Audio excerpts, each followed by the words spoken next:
ஆண்டவரின் அருள்வாக்கு நம் வாழ்வின் செல்வாக்கு. இறையேசுவல் பிரியமுள்ள பாசத்திற்குரிய இறை மக்களே, மீண்டும் மீண்டுமாக கடவுளுடைய சந்நிதி நம்முடைய வாழ்வின் நிம்மதி. ஒவ்வொரு நாளும் கடவுளுடைய இறை வார்த்தை நம்ம இன்னும் வாழ்வின் அனுபவத்திற்கு, பலத்திற்கு, ஆற்றலுக்கு, அறிவுக்கு, இறை ஞானத்திற்கு, இறை அனுபவத்திற்கு கடவுள் நம்மை அழைக்கிறார். இந்த நாட்கள் தொடர்ந்து நாம் யோவான் எழுதிய நற்செய்தியிலிருந்து 6ஆம் அதிகாரம், யோவான் எழுதிய நற்செய்தி 6ஆம் அதிகாரம் என்பது the episode of the Eucharist என்று சொல்லலாம். நற்கருணை பற்றிய ஆழமான சிந்தனையை பல வடிவங்களில், பல கோணங்களில் யோவான் கொடுத்து கொண்டே இருக்கிறார்.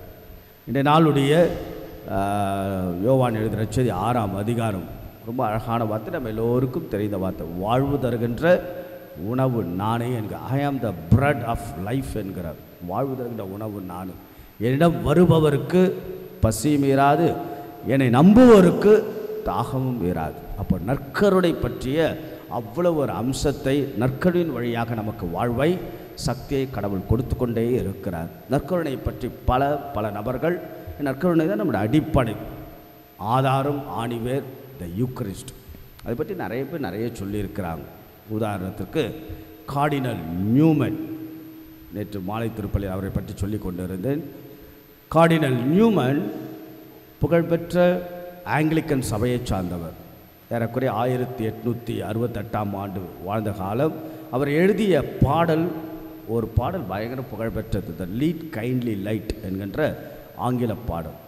அவர் முதலில் ஆங்கிலிக்கன் சபையை சார்ந்தவர். பிறகு 40வது வயதில் கத்தோலிக்க சபைக்கு வருகிறார். பயங்கரமான அறிவாளி, பிறகு கல்வியாளர். அவர் கத்தோலிக்க சபைக்கு வருகின்ற பொழுது, ஆங்கிலிக்கன் சபையிலிருந்து வருகின்ற பொழுது, ஆங்கிலிக்கன் சபையிலிருந்து கத்தோலிக்க சபைக்கு வருகின்ற பொழுது, ஆங்கிலிக்கன் சபையை சார்ந்தவர்கள், நீங்கள் ஏன் கத்தோலிக்க திரு அவைக்கு சொல்கிறீங்க, மீண்டுமாக நீங்கள் ஆங்கிலிக்கன் சபைக்கே வாருங்கள், உங்களுக்கு என்ன வேணாலும் தருகிறேன், சிறந்தவற்றை உங்களுக்கு நாங்கள் தருகின்றோம் இந்த ஆங்கிலிக்கன் சபையில் சொன்ன பொழுது, கார்டினல் நியூமன் பயன்படுத்திய வார்த்தை தான், சிறந்தவற்றை நான் விரும்புகின்ற அல்லது கத்தோலிக்க திருஅவை தரக்கூடிய சிறந்தவற்றை உங்களால் தர முடியாது. கத்தோலிக்க திருஅவையில் சிறந்த 2 காரியங்கள் இருக்கின்றன. அது என்னவென்று அவர்கள் கேட்கிறார்கள். அப்பொழுது கார்டினல் நியூமன் சொல்கிறார், ஒன்று ஈக்குரிஸ்ட், த அதர் ஒன் மதர் மேரி.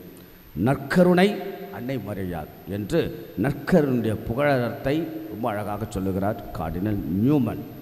அதே போல் ஒரு நாவலாசிரியர் இருக்கிறார், ஆண்ட்ரூ டூபஸ் என்கின்ற நாவலாசிரியர். அவர் சொல்லுகிறார், நற்கருணை என்பது என்ன? ஈக்குரிஸ்ட் is a God's kiss. Without Eucharist, the God become monologue, an idea and philosophy. Therefore, he has to be touched and to be touched என்கிறார். தமிழில் நற்கருணை என்பது கடவுளின் அன்பு முத்தம். நற்கருணை இல்லை என்றால் கடவுள் வெறும் கோட்பாடாக, தத்துவமாக தேங்கிவிடக்கூடிய அபாயம் இருக்கிறது. ஆகவே அவரை நாம் தொடுவதும், அவர் நம்மை தொடுவதும், நாம் அவரை தொடுவதும் தான் இறை அனுபவமே அடங்கியிருக்கிறது என்கிறார் ஆண்ட்ரூ டூபஸ் என்கின்ற நாவலாசிரியர். நம்முடைய ஒரு காட்சி, அன்னை மரியாள் மெக்கார்ச் என்கின்ற இடத்தில் காட்சி கொடுக்கின்ற போது நற்கருணை பற்றி ரொம்ப அழகாக அன்னை மரியாள் சொல்கிறார். திருப்பலியினுடைய அல்லது நற்கருணைய பொருளையும் கொடையும் நாம் உணர்ந்து விட்டோம் என்றால், திருப்பலிக்கு 1 மணி நேரத்திற்கு முன்பாகவே நம்மை தயாரிக்க ஆலயத்திற்கு நாம் வந்து விடுவோம். ஆக நற்கருணை திருப்பலி நமது வாழ்வாக மாறட்டும். நாம் ஒப்பு கொடுக்கின்ற இந்த நேரம், இதுதான் நம்முடைய வாழ்வினுடைய புனிதமான நேரமாக மாறட்டும் என்று அன்னை மரியாள் ஒரு காட்சியில் சொல்லுகிறார். ஆகையால் நற்கருணையால் திரு அவை கட்டி எழுப்பப்படுகிறது, திரு அவை நற்கருணையை உருவாக்குகிறது என்று சொல்லப்படுகிறது. போப் பெனடிக்ட் 16 அவருடைய வார்த்தை, அவர் என்ன சொல்கிறார் என்றால், நற்கருணையினுடைய உண்மையான அல்லது திருப்பலியினுடைய உண்மையான பொருளையும் மகிமையும் நாம் முழுமையாக உணர்ந்து கொள்ளவே முடியாது என்கிறார்.